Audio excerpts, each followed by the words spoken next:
Y nada, explico un momento por encima antes de que Manu empiece a hacer la presentación. Esto se divide básicamente en dos partes. Una pequeña presentación que va a hacer el compañero Manu, en la que vamos, expondrá el asunto durante 15 minutos y mientras tanto las dudas que se os vayan planteando las escribís en el chat del canal de voz, ¿vale? Cuando termine la exposición, tanto Manu como el resto de gente que somos de Circon intentamos ir respondiéndolas. Y pues nada, el tiempo que nos dure. Esperamos que se alargue pues hasta 1 hora o cosas así. Así que nada, me imagino que ya se estará grabando la cosa. Que me confirmen los que están encargados de grabar y cuando eso, Manu puede seguir empezando, ¿vale?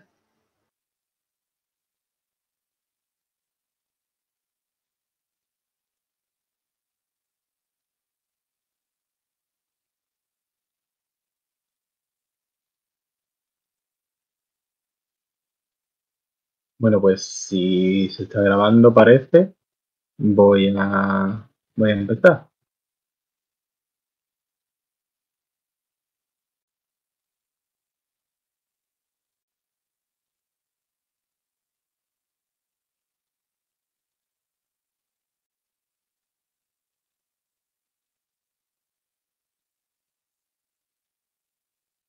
Bueno, Confirmado que sí, empieza. eh, bueno, vamos a hablar del artículo Aprendiendo a contar, la posible planificación económica, que bueno, como habéis podido ver en el servidor, es un artículo de introducción que le puede venir muy bien a la gente que se ha metido por curiosidad o que no tiene claro un poco el proyecto en el que estamos, ¿no? En primer lugar, vamos a hablar de una de las críticas austríacas a la planificación económica, ¿no? Aquí tenéis un dicho bastante conocido, creo que ucraniano, que se decía en los años de la URSS, ¿no? Bien, aunque esto no lo digo en el artículo, creo que es vital a la hora de introducirse en esto, y es que hay dos vertientes de la crítica austríaca. Una que nace en Hayek y otra que nace en Mises, aunque hay muchos más autores que avalan ambas, ¿no?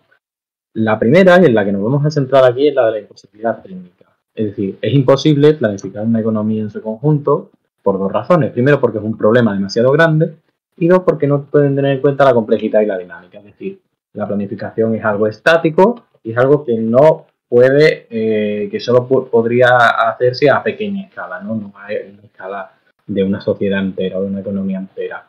Nosotros aquí en el primer artículo nos vamos a centrar en el primer problema. Y después está el de la imposibilidad social, que sería pues sencillamente que no se podría planificar porque una sociedad, la información que se necesitaría para planificar solo surge en la sociedad de mercado. Por lo tanto, sería una especie de oxímoron. Bien, bueno, antes de nada, una matriz, para quien no sepa, no tenga nada de información matemática, es simplemente una serie de columnas y filas a las cuales le corresponde a cada una un número, ¿no? En un escalar, por ejemplo, sería una matriz de 1 por 1. Aquí vemos una matriz de 3 por 3. ¿Vale? Un escalar es un número. En este caso, evidentemente, estamos hablando de matrices de industry, que en inglés es de sectores económicos, ¿no? Más o menos desagregados, que son los que se pretende planificar u optimizar. Bien, el argumento austriaco se basa pues básicamente en que esta economía que podemos dibujar como una matriz n por n, a cada sector que se añade aumentaría en una proporción de n cuadrado. Por lo tanto, con un n muy elevado, este problema sería intratable en la práctica. Hay que tener en cuenta que el argumento de Hayek se hace en los años 20 y 30, por lo cual en ese momento no se tenía en cuenta la teoría de la complejidad, y cuando hablamos aquí de intratable era que ellos veían como un problema demasiado que tendía a un número infinito y por lo tanto ninguna máquina lo podía resolver. Veremos como sí es perfectamente posible resolverlo, ¿no? Lo que quiero decir es que no decían que era un problema NP complejo, que no lo es, porque sencillamente todavía no se podía hablar en esos términos, ¿no? Por otra parte, también arguyen que la planificación es todavía incluso más infinita que esto, porque no solo se tendría que planificar, digamos, los sectores de una única industria, sino que se tendría que planificar también los productos del año que viene, del siguiente, etcétera, porque se supone que el mercado hace eso, siempre prever la demanda y ya en este año ya estamos planificando los productos del año que viene.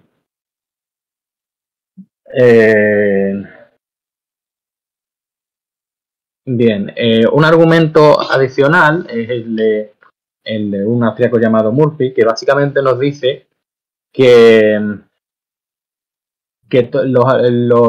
todo conjunto de números que es mayor al conjunto de números naturales, que vienen siendo 1, 2, 3, 4,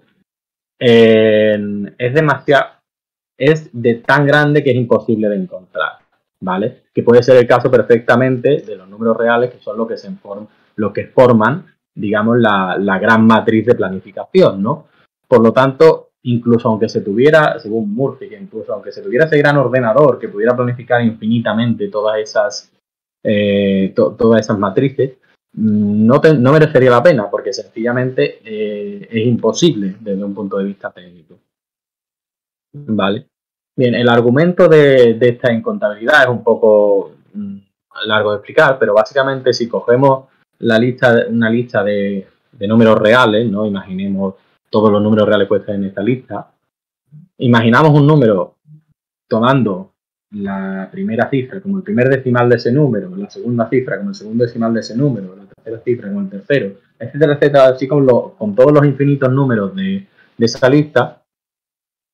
Pues es imposible que ese número se encuentre en la primera lista que contiene todos los números reales, ya que diferirá el primero en la primera, el segundo en la segunda, etc. Así que la planificación, además de infinita, si podemos imaginar un ordenador que pueda contabilizar esta infinidad de números, no merecería la pena porque sería incontable, es decir, no podríamos tratarla. Bien, ahora vamos a intentar rebatir estos argumentos de una forma relativamente sencilla. En primer lugar, el argumento de la infinidad se cae por su propio peso, porque no todas las industrias tienen las mismas necesidades, por lo tanto, muchas no proveerán en duda a otras. No se necesitan, de manera inmediata, no se necesitan patatas para fabricar tractores, ¿no? Entonces, la relación en esa matriz de los kilos de patatas con los kilos de tractores tendrá un valor de 0, ¿no? En este sentido, pues, la mayoría de casillas van a tener un valor de 0.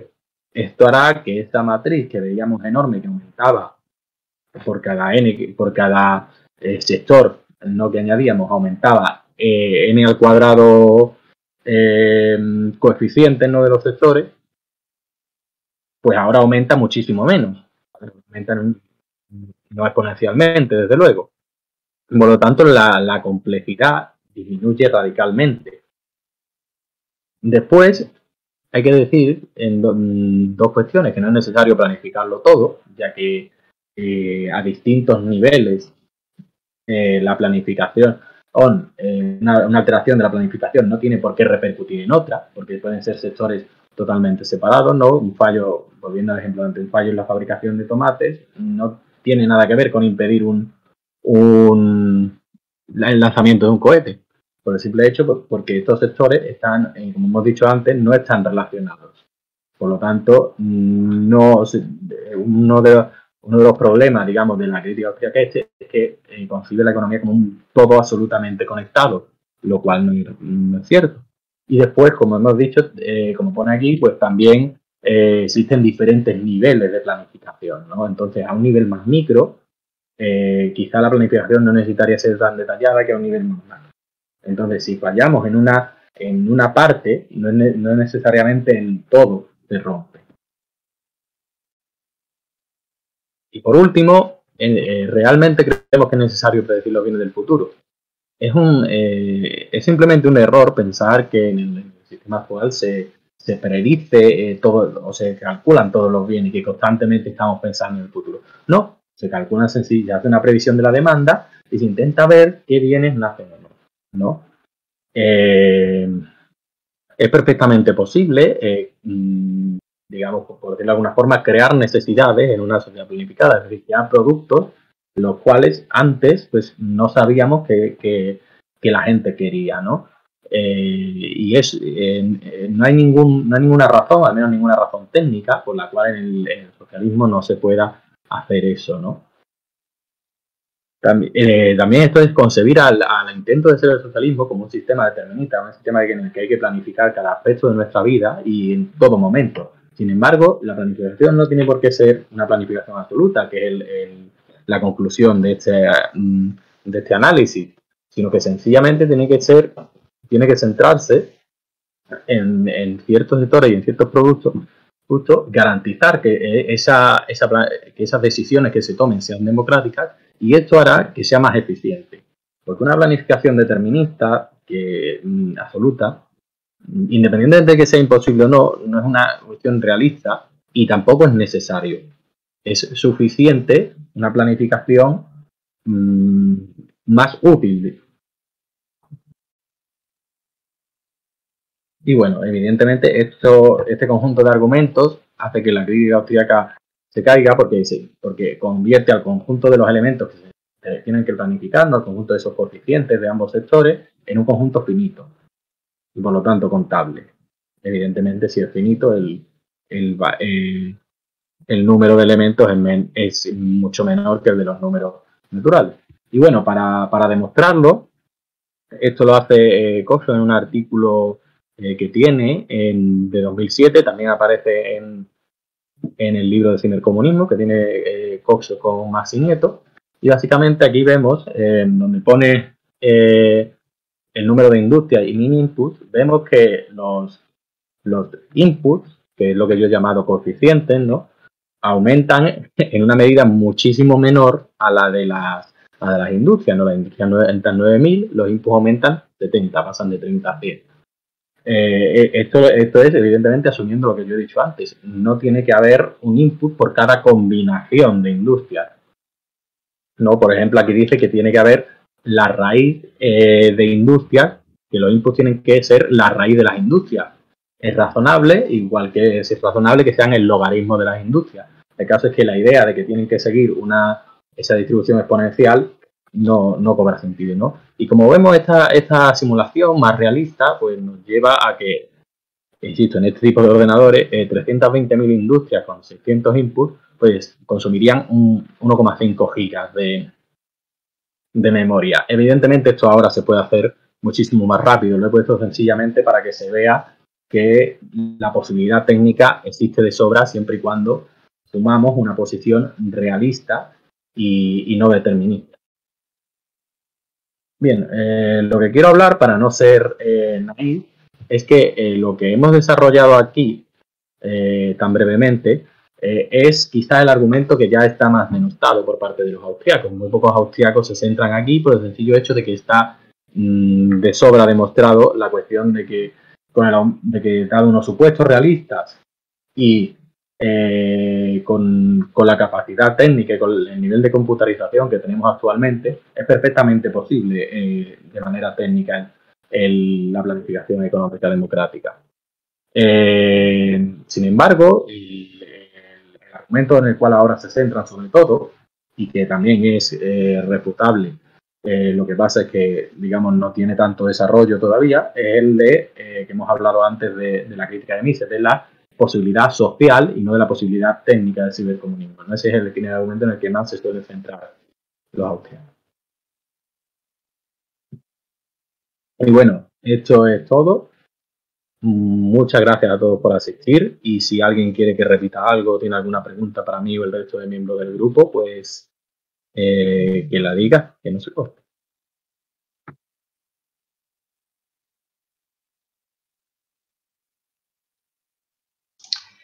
Vale, como veis hemos hecho la presentación lo más corta posible para que no se hiciese pesado y que podamos dar pie a las preguntas el máximo rato posible. Así que tomad vuestro tiempo, ir diciendo cosas porque al menos hasta las 9 algunos estaremos por aquí, ¿vale? Así que poco a poco ir dejando por el chat del canal de formación lo que queráis, ¿vale?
Vale, Manu, no sé si me escuchas, espero que sí, pero preguntan, para empezar, que me parece que está bien para la gente que sea así más primeriza, que qué es exactamente el planear la economía, porque no me queda muy claro cuál es la propuesta. Entonces, pues si puedes explayarte en qué diferencia la economía de mercado que tenemos hoy en día de lo que es la planificación socialista en el sentido que la defendemos nosotros, pues explícalo sumariamente, Vale. si no te ayudamos.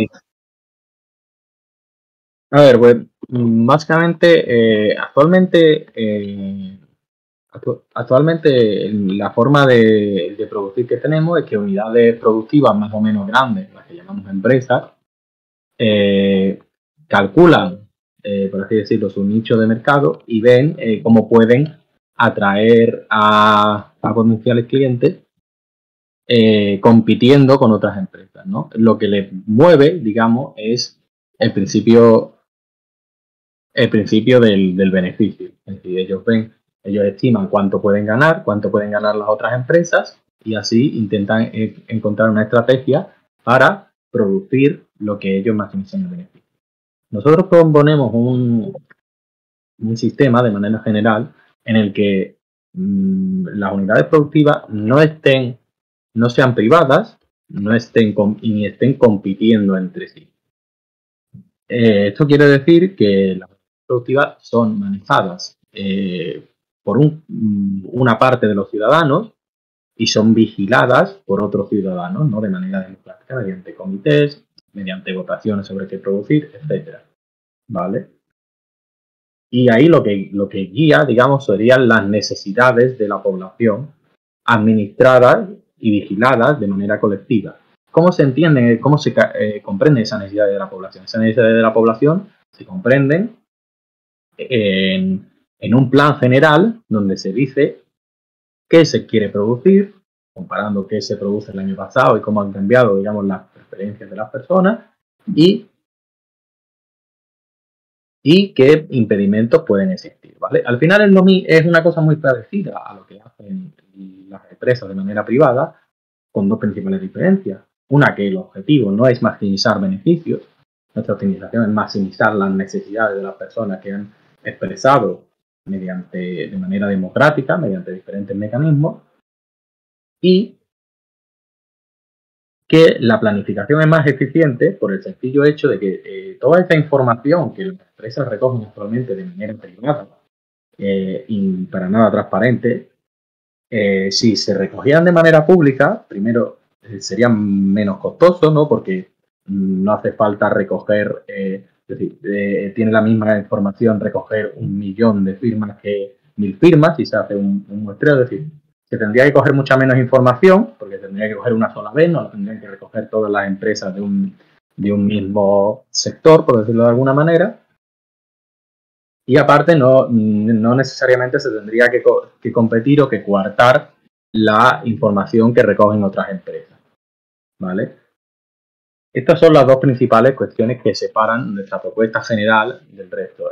Es decir, que la planificación se hace de manera colectiva en base a las necesidades de las personas, y estas necesidades no se toman de forma indirecta según obedezcan al beneficio o no, sino que se toman de manera democrática, ¿vale? Ahora voy a responder al dicho 1, 2, 3, ¿por qué la planificación no tiene por qué ser total? Porque no necesitamos planificar todos los aspectos de la vida cotidiana, como por ejemplo Amazon no necesita planificar absolutamente todos los aspectos de la sociedad americana para poder ser la mayor empresa de retail, ¿no? Sencillamente se trata de planificar aquellos, primero con más hincapié evidentemente los sectores mayoritarios, y después ir planificando a más detalle los sectores más minoritarios. No hace falta planificar de manera exacta, ¿no?, cuántos tomates van a necesitar en X región, ¿vale? Porque si se planifica de manera general, probablemente sobren en una región, sobren en otra y se puede hacer. Esto quiere decir que muchas veces no es ni siquiera eficiente planificar al detalle, porque uno, ni nos interesa demasiado Y dos, podemos perfectamente asegurar que calculando una media de manera general, lo que sobre de uno, lo que sobre de otro podrá ponerse ahí. Y más hincapié, pues no es necesario, por ejemplo, ni razonable tampoco, intentar determinar cuántos tractores hace falta o cuántos bomberos forestales hace falta ahora para un incendio dentro de 10 años, ¿no? Que sería un poco el argumento de los bienes futuros de la escuela austríaca.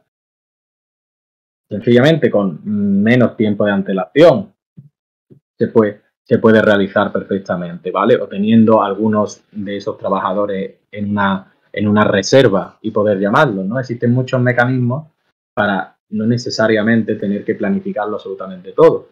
Porque lo que defendemos en última instancia no es un modelo donde cada persona de manera individual esté controlada, sino sencillamente un modelo donde nosotros podamos decidir de manera general sobre las decisiones que se toman. No sé si ha quedado claro. Si me permites, Manu, voy a intentar responder yo también, pero un poco a mi manera, a las dos preguntas estas primarias, ¿no? De qué es la planificación versus el mercado y qué significa eso de que no tiene que planificarse todo, ¿vale? No sé, a lo mejor no es tan intuitiva para vosotros, pero lo expreso así. Pero para mí una manera más o menos intuitiva, y más cuando se tiene algo de conocimiento ya de marxismo, de qué es la planificación versus el mercado, es que las dos, la planificación y el mercado, son intentos de respuesta a cómo garantizar que se satisfacen las necesidades sociales en un contexto de economía industrializada, es decir, que se producen cosas que no se reducen a lo absolutamente básico y en un sentido muy general. O sea, que hay muchos productos, muchos bienes distintos que cada cual elige el que quiere, ¿no? Entonces, pues, los defensores de la economía de mercado dirían que no hay manera de que simplemente nos pongamos entre todos o con algún sistema colectivo general a decidir qué es lo que necesitamos. Que si eso se hiciese así, sería muy rígido, muy tosco, muy torpe y además se ignorarían necesidades minoritarias, ¿vale? Entonces, lo que dicen, la propuesta histórica de la economía de mercado sería, no hace falta no buscar mecanismos colectivos, sino que simplemente tenemos una manera de reproducir la sociedad que se basa en que hay una mediación de la rentabilidad. O sea, para que un producto aparezca y todos lo podamos comprar, tiene que resultar como rentable para alguien y por lo tanto tiene que decir, creo que esto la gente lo necesita, se lance a producirlo y que la gente se lo compre. Y que ese mecanismo de ensayo y error que va haciendo, lo que dirían los austríacos es que no socializa pérdidas, sino que lanzarse a producirlo por parte de un capitalista individual hace que si la gente después resulta que no necesita ese producto, pues que se caiga él y eso no repercuta malas en los demás. Mientras que la planificación, pues sí, estaría, incluso si se lanzase a intentar satisfacer necesidades minoritarias, pues iría probando cosas y la iría cagando y demás, ¿vale? Eso por intentar resumir. No sé si ayuda o no. El mercado enajena el decidir qué se produce y qué no en agentes independientes que están buscando rentabilidad, ¿vale? Y la planificación, no. La planificación, tal y como nosotros la proponemos, es la sociedad organizada colectivamente para decidir qué necesitamos y qué no, ¿vale? Luego, respecto a las escalas y por qué no hay que planificarlo todo, si uno lee a Coxo, se da cuenta de que escalona los niveles de planificación. Hay un nivel de planificación muy macroeconómica en la que lo que se decide entre todos es unos principios muy generales, es decir, condiciones de trabajo, normativas ecológicas, leyes en general, inversiones muy generales, etcétera, ¿vale? Se marcan unas líneas generales, pero luego hay otra escala menor que se llama plan detallado, ¿vale? En ese plan detallado ya la gestión, digamos, no es tan macro, sino que se hace a nivel más sectorial, intentando ajustarse lo máximo posible a las indicaciones de ese plan general. Y ahí la información que se toma en cuenta es más pequeña y entonces es más computable o manejable matemáticamente, por decirlo así. No sé si la he piciado en algo y que algo me quieran corregir mis compañeros, pero bueno, intento dar respuesta a eso. Y ahora sí, Manu, pues te leo otras preguntas que van diciendo, ¿vale?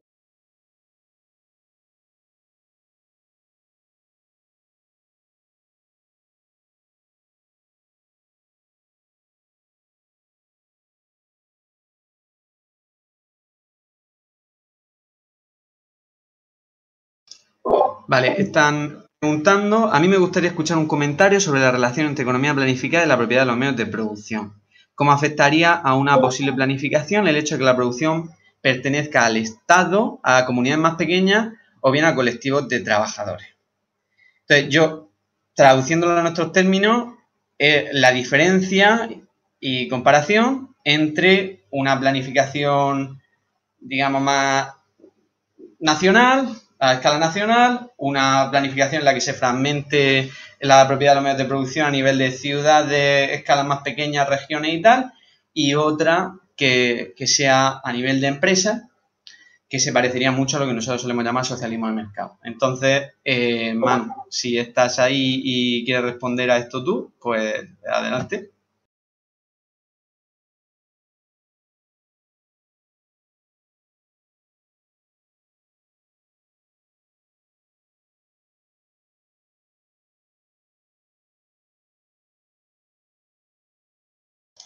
Manu, ¿estabas? ¿Me has escuchado?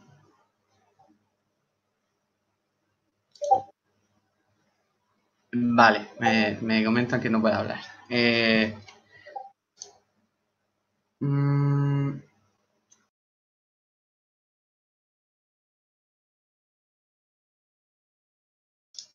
Voy a ver si puede ahora, Manu. Vale. ¿Vale? Disculpa. Bueno, voy a seguir respondiendo las preguntas. ¿Has escuchado que he leído una? La última sobre... No, pero Vale. bueno, voy a ir leyéndolas yo. He escuchado comentarios sobre la relación entre economía. ¿Cómo afectaría una posible el hecho de que... Bueno, es que... ¿Cómo afectaría una posible planificación el hecho de que la producción pertenezca al Estado o comunidades más pequeñas? A ver,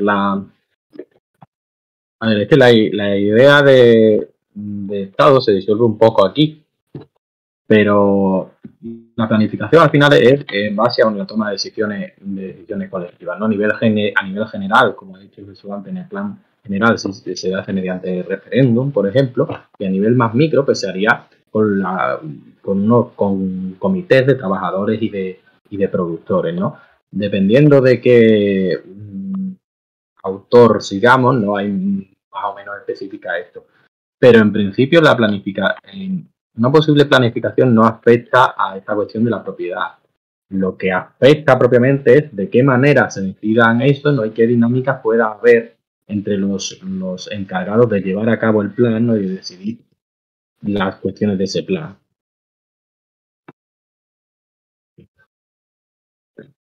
Después, bueno, lo de Amazon ya lo hemos comentado, desde luego.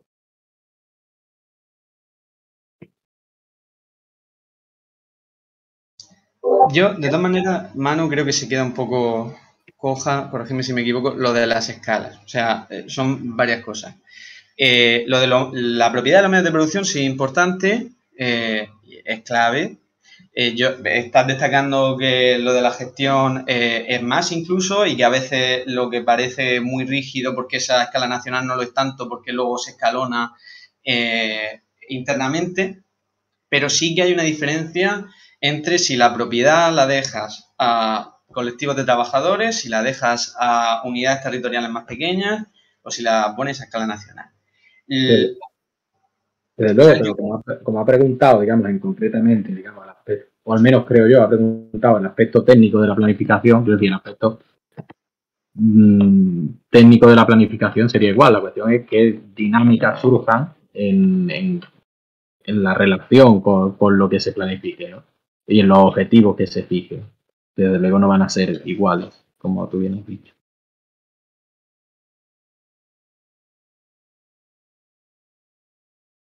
Vale, y parece que ha saltado una pregunta, que a ver si la encuentro. A ver. Buenas noches, Manu, gracias por la introducción, ha sido muy pedagógico. Solo quería preguntar si la relación entre industrias e inputs viene recogida o demostrada en alguna parte. Que la ley sigue eso. A ver, hay una...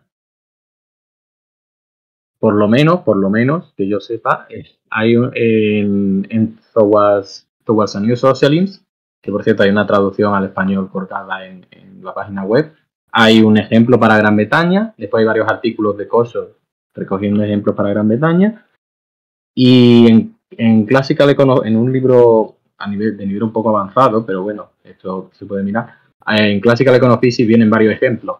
Y después, lo mismo algún compañero me puede ayudar, sé que hay más ejemplos, sé que hay por lo menos para la economía, creo que sueca y francesa, pero vamos, que algún compañero me tiene que echar un cable sobre más ejemplos de planificación. Vamos, ya digo que Cocho ha hecho para varios años, para el caso de Gran Bretaña.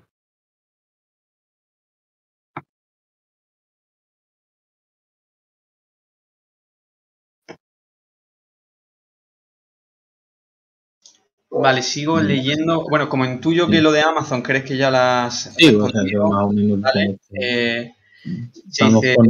querría preguntar sobre un planteamiento que aparece en el artículo propuesto para la sesión y que tiene que ver con la teoría de la competencia perfecta. Concretamente, el número de empresas tiene que ser infinito para que se cumpla que el precio sea igual al ingreso marginal. En el artículo se comparte un enlace desarrollando esto, pero me resulta difícil de comprender. Gracias. Bueno, sí, a ver, en el artículo se comparte un enlace, un escrito que hice yo también. No, básicamente realmente en la parte que cito del escrito tiene que más que ver con la segunda cuestión de ese escrito, ¿no? Que es o la tercera, creo, que es la cuestión de que básicamente las preferencias y los axiomas del consumidor no tienen sentido. Básicamente que lo que digo ahí es que si para que realmente esa asunción de la competencia perfecta de que el precio siempre es igual al ingreso marginal, todas las empresas tendrían que, y por lo tanto, digamos, siempre coincide que el precio el precio que fijan las empresas coincide con el precio que demandarían los consumidores. Solo es posible si existe un número infinito de empresas. Si existe un número finito, siempre existirá una pequeña diferencia entre eso, incluso si se asumen el resto de axiomas de la competencia perfecta. Y por lo tanto, si el precio no es igual al ingreso marginal, pues propiamente no podemos hablar de un equilibrio óptimo, ¿no? Que es el que se asume que se llega siempre en competencia perfecta. Pero bueno, el tema de los precios, ¿cómo se fijaría? Bueno, esto es un tema que está para otra charla.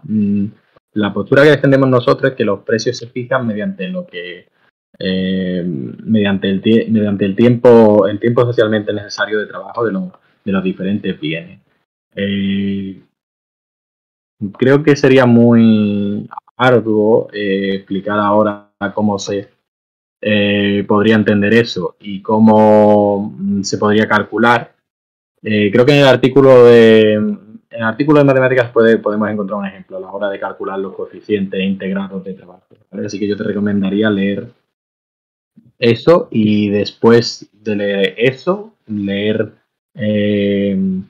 voy a referir otra vez al mismo libro, pero bueno, es bastante facilito de entender, el de Towards a New Socialism, donde viene ejemplos sencillos de cómo se calcula cómo se calcula o se calcularía ese tiempo de trabajo. Esto como apunte, hay cierto debate en los autores así cibercomunistas sobre esto, entre Coxot y otro chico que se llama Daprich.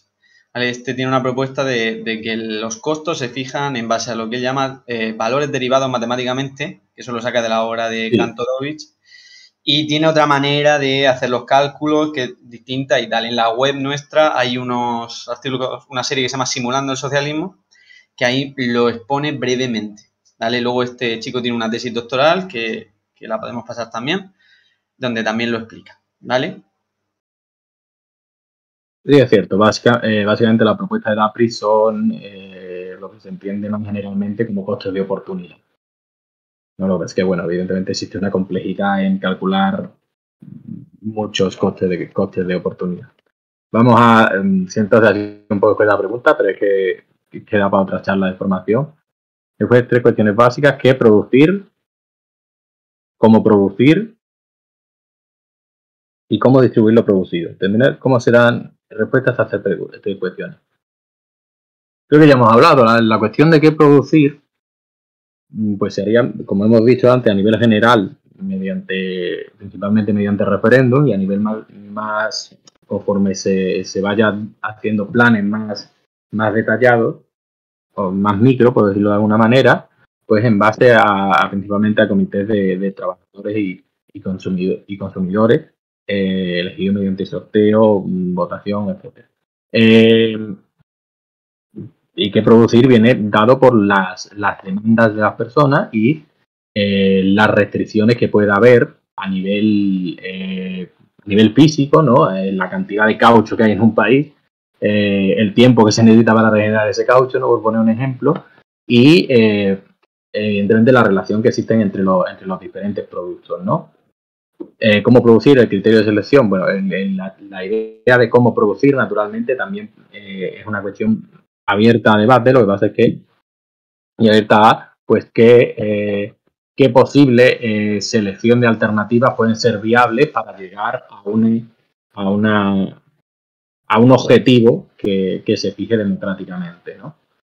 Y la cuestión de cómo distribuir lo producido, aquí sí que hay bastante discrepancia entre algunos autores, pero básicamente en una contabilización así por tiempo de trabajo, pues se distribuiría mediante bonos laborales. Los bonos laborales serían sencillamente una dotación que se da y en base al trabajo que tú realizas y la que tú puedes gastar en determinados bienes y servicios que se intercambien por esos bonos, ¿no? La cuestión de los bonos laborales y no la asignación directa es sencillamente porque no se puede dotar de una asignación directa, porque siempre existirá incertidumbre y siempre existirán cambios de preferencias, ¿no? Entonces, para aliviar estos cambios de preferencias, pues, digamos, los ciudadanos irán a esas unidades de distribución para adquirir lo que quieren.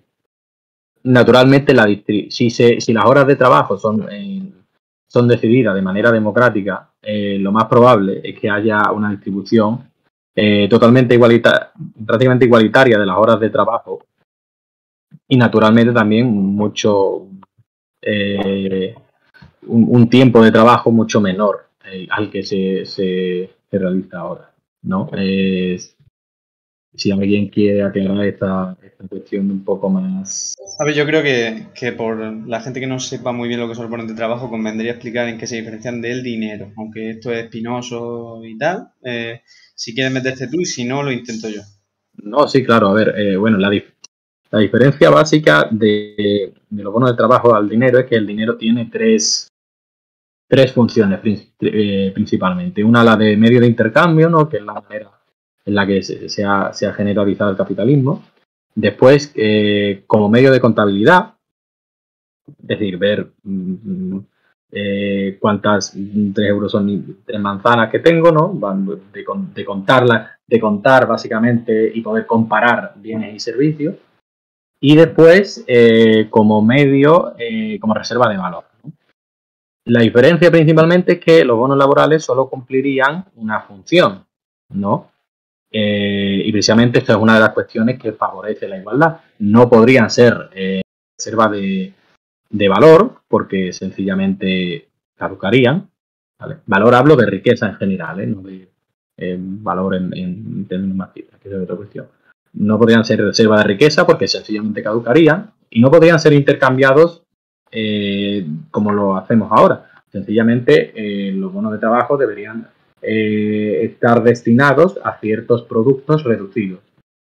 Por lo tanto, si se anula esa función de intercambio de reserva de valor, entendemos que los bonos laborales dejan de ser dinero. Únicamente sirven para adquirir, digamos, los productos.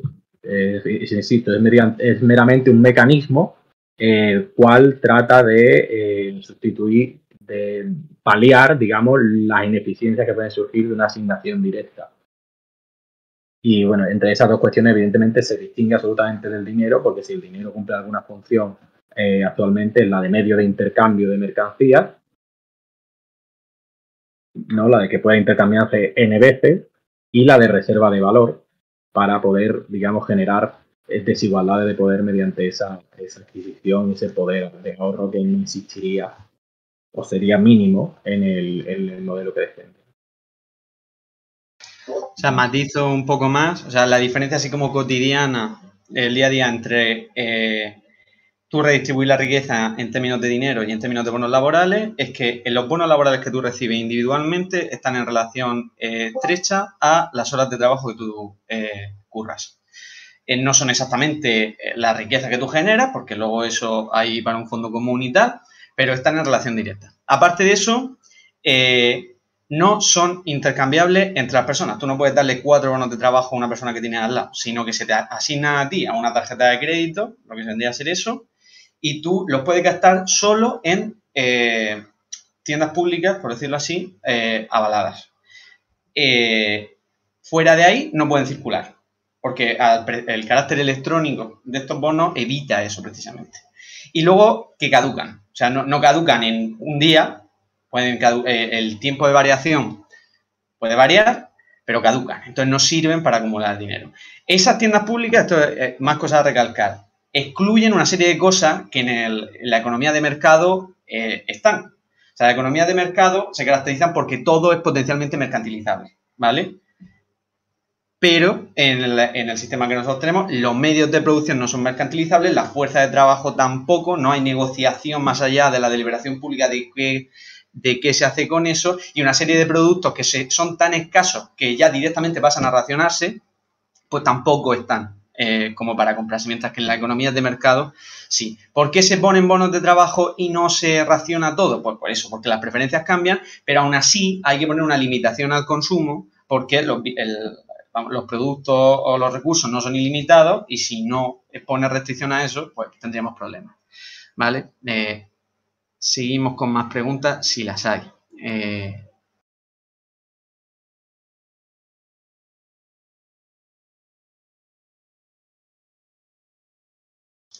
Vale, veo que hay alguien escribiendo, así que espero a eso. Y si se nos ha pasado alguna pregunta, recalcarlo, por favor, que es posible.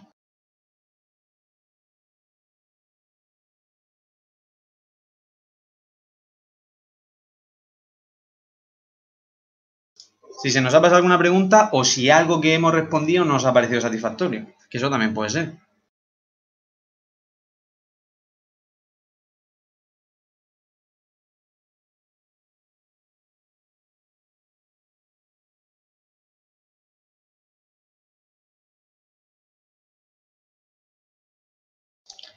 Por ejemplo, Juan, ¿en algún sentido no te queda claro en qué sentido decimos qué hay que producir, cómo se produce y cómo se distribuye?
Vale, pues me parece que no hay entonces ninguna pregunta más. Esperamos un poquito porque no son las 9 todavía, pero si no hay nada más, en principio vamos terminando.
Bueno, mientras el lead responde a la pregunta, creo que sería interesante, me parece, sí, desde luego con respecto a los sistemas de votación, no hay mucho escrito. Bueno, no sé si está publicado, pero tenemos una respuesta, por ejemplo, a cuestiones sobre las contradicciones de los sistemas de votación, ¿no? Como la paradoja de Garrow y tal.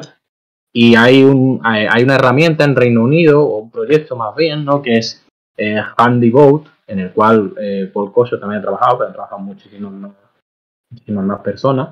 No está enfocado específicamente a nuestra propuesta, pero básicamente es facilitar digamos, la cuestión de las votaciones electrónicas seguras, ¿no? Mediante blockchain y esas cosas. Y es bastante, quiero decir, tenemos un artículo sobre eso bastante interesante, por si te interesa. Y sobre el análisis de datos, pues en cuestiones como la predicción de la demanda o la detección de posibles errores al recopilar datos sobre planificación, algunos autores como por ejemplo, Spiridon Samotrakis han tratado de implementar pues, técnicas de Machine Learning, ¿no? Para predecir ese tipo de cuestiones. Ambos artículos están en la web por si te interesa, vamos. Y después de SIT, los bonos laborales se tendrían por las mismas horas trabajadas. Cobraría los mismos bonos un arquitecto con Ambañí si hemos trabajado exactamente a las mismas horas, pongamos que 8. A ver, bueno, esta cuestión, claro, quizá deberíamos hacer una charla de formación específicamente sobre esto.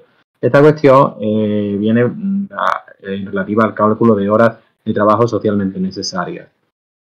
Un albañil y un arquitecto, sus horas de trabajo no se pueden contabilizar igual porque, digamos, uno se puede considerar un trabajo simple o un trabajo complejo, ¿vale? Esta es la postura normal, ¿no? Entonces, digamos, las horas del arquitecto valdrían más que las horas del albañil, ¿no? Entonces, si se contabilizan como se pueden contabilizar las horas socialmente necesarias de trabajo, pues entonces, evidentemente, no cobrarían igual un albañil y un arquitecto si trabajan las mismas horas, ¿vale? Si te interesa, hay varios artículos sobre esto. Después, bueno, también hay otra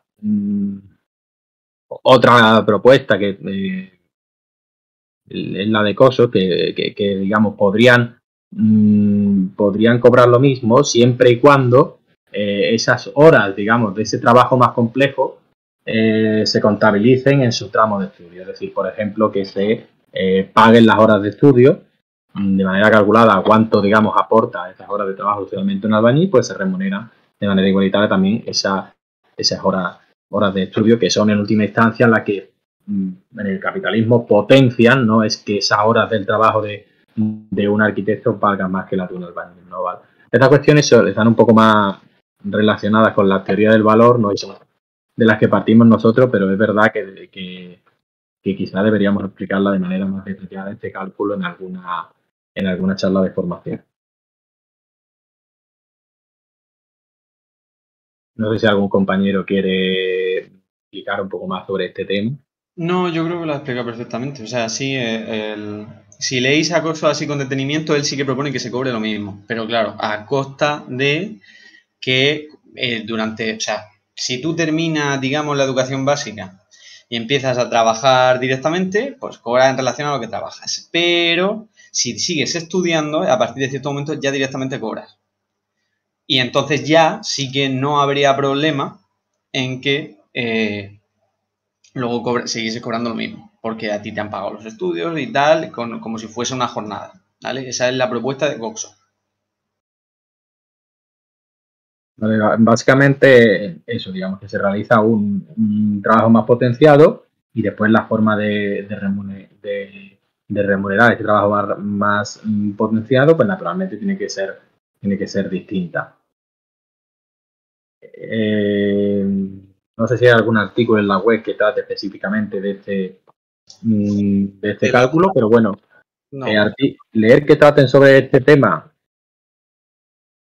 pues hay muchos. O sea, para el cálculo de las horas de trabajo en el socialismo y su contabilización, yo te recomiendo el Yo te recomiendo leer Anbar Shaikh.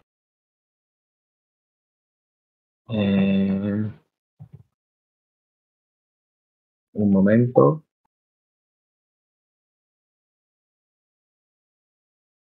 Bueno, tienen muchísimo escrito sobre esta contabilización de las horas de trabajo. Y si después, si una vez leído a Shaikh, pues lees a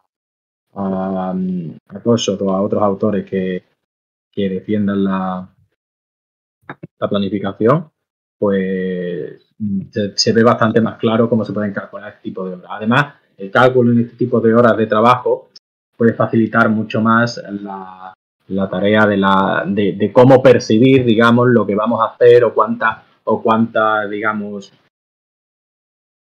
cuánto va a ir para el fondo común, cuánto va a ir para ti mismo, ¿no? Que al final, si entendemos mis horas de trabajo equivalen a tantas horas de trabajo de otra persona y lo formamos esa unidad común, a la hora de votarlo se entiende mucho mejor que otro tipo de unidades, ¿vale? Aunque ya digo que hay más propuestas. Bueno, el tema de que todo cobre lo mismo. Bueno, esa es la propuesta específica de Paul Cochus, aunque hay otros autores que, como digo, ya no lo defienden otro tipo de distribución. Aunque siempre, evidentemente, dentro de un marco igualitario, porque de todas formas el sistema que proponemos es improbable que se den situaciones de inequidad muy elevadas, tal y como está diseñado. Lo de Coxon, la propuesta, así en plan argumentación de filosofía moral y eso, está en un artículo de la web que se llama Valor, Mercados y Socialismo. ¿Vale? Pero ya te digo que eso varía, no es general al cibercomunismo. O sea, Dabridge, por ejemplo, ahí también matiza que dependiendo de si políticamente o si hay trabajos que se muestran de que la gente no quiere trabajar en esos puestos, pues se hacen arreglos y demás. Eso varía.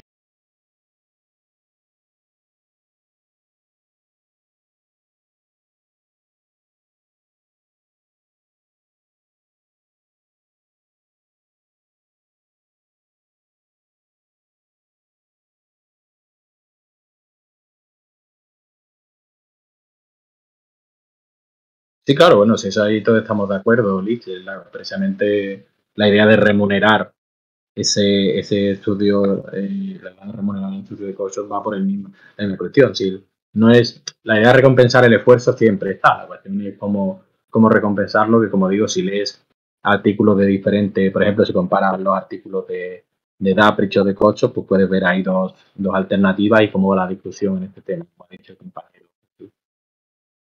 Y bueno, ya son las 9. Si nadie tiene, hay alguien escribiendo, podemos dejar esa pregunta más y ya ir cerrando la... A ver qué entran de preguntas y ya con esto ya cerramos. Si os parece bien. A ver.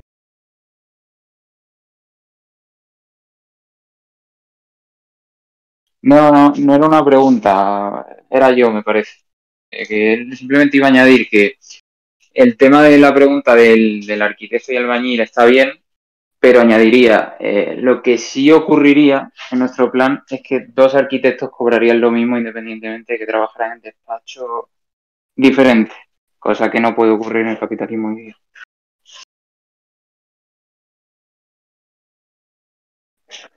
O sea que, quiero decir, el tema de que cuando tú tienes unidades productivas diferentes, precisamente en el proceso de circulación, es cuando los trabajadores comprueban si su trabajo cumple con la media social. Entonces puede ocurrir que un trabajador de una tienda pequeña y uno de Mercadona, habiendo trabajado lo mismo, no cobren igual, precisamente por el tema de que te comparas con la media social.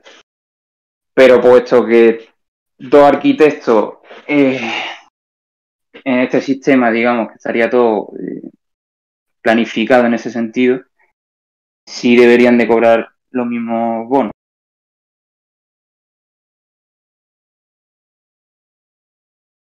Bueno, gracias por el aporte, compañero. Y si no hay más preguntas, pues vamos a dar... Pues sí, yo creo que vamos a ir cerrando ya. Finalizado esto. Muchas gracias a todos los que habéis venido. ¿Vale? Y os esperamos ver la próxima secciones de información que... Muchas gracias, vamos a ver cómo lo grabamos, ¿vale?